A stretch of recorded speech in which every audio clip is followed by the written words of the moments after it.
মানবিক শকত ভাই বলেছেন ওনার যদি এমপি নির্বাচিত হয় তাহলে ওনার যে এমপি ভাতাটুকু রয়েছে ওই ভাতাটুকু তাহলে জনগণের মাঝে বিলিয়ে দিবেন।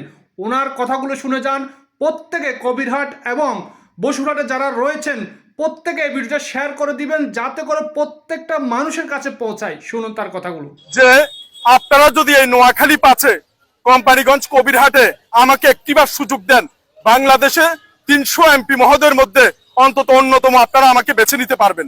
এবং আমি এটাও ঘোষণা করছি মহান আল্লাহকে সাক্ষী রেখে যে কোনো ধরনের টেন্ডারবাজি, দুর্নীতি, চাঁদাবাজি এই ধরনের কাজ তো দূরের কথা, আমার প্রতি মাসের যে আল্লাহ যদি আমাকে এমপি করায়, প্রতি মাসের যে সম্মানী এমপি সাহেবের যে বেতনটা এই দুই আসনের সবচেয়ে গরিব মানুষের মধ্যে আল্লাহকে সাক্ষী রেখে আমার মরহুম বাবা মায়ের নামে কসম করে আমি বলছি আমি সেটা দিয়ে দেব। একটি মাসের এমপির বেতন কিংবা ভাতা আমি আমার বাসায় নেব না।